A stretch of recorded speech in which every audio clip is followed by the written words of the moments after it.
surprise you further. It is very green. It is very green indeed. It's very Irish. It's very Irish. Not green in a way that your green cars are green, like 3,578 components, not that I've counted, that are made with fossil fuels. I mean Irish green.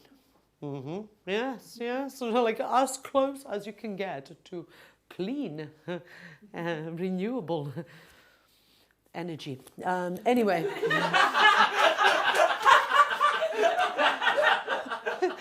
I mean, my mother actually, no, it was a fortune teller. It was the fortune teller that said to me, Gordana, one day you will marry for love, and the man you will marry will have his own family crest. Coat of arms, / coat of arms. So, darlings, fingers crossed. Because tonight there is such an individual in this very studio, and I hope he's brought the ring. Because that fortune teller will get fired after this show if it doesn't happen. It's the 12th probably individual I meet that has a family coat of arms. You know what I mean? Well, mine was the first one that I met, but we won't be talking about those. Now, we do know that Balkan people are very welcoming. The latest poll, I am your hostess, so I am from the Balkans, and I have to say, we are very welcoming. The latest poll is, no matter what people will tell you, that we are the most welcoming nations in the world. Balkan, kind of South Slav, Eastern Europeans, Southeastern Europeans. That is if we don't shoot you first.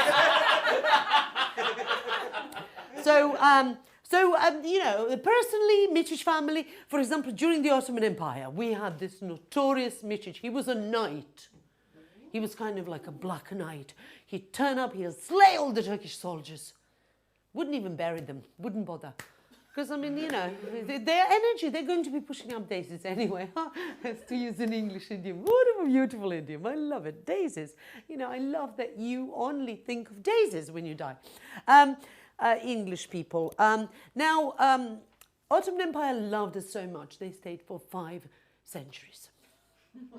And they are also responsible for another, the Serbo-Croatian idiom, every guest 3 days is enough.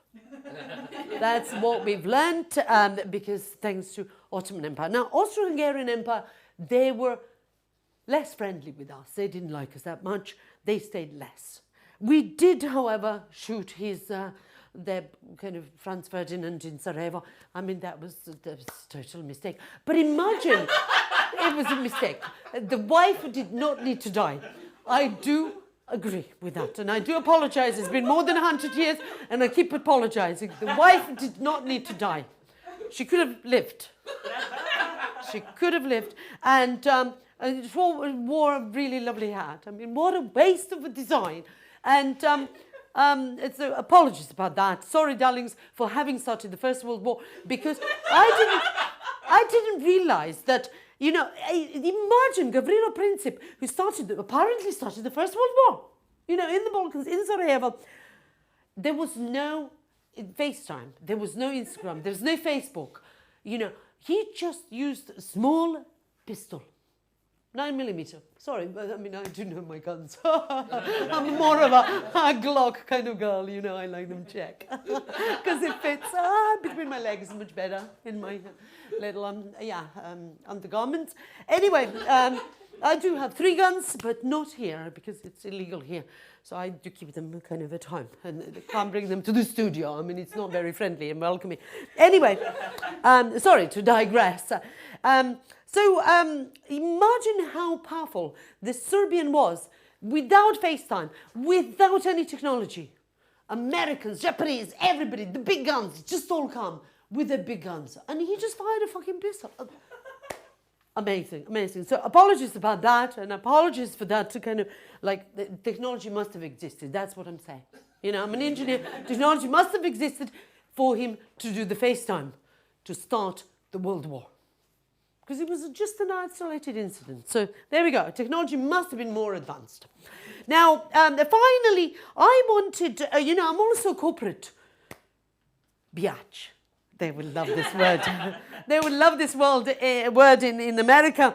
Yes, it's kind of half a compliment and half an insult, which is exactly where I live my life. The other day, my colleague in an open plan office, imagine he comes to talk to me, he makes an eye contact. Now, he's a southerner. I don't know if you know about northerners and southerners in the UK, British. You can tell if somebody's a northerner because they ask you how you are and they mean it.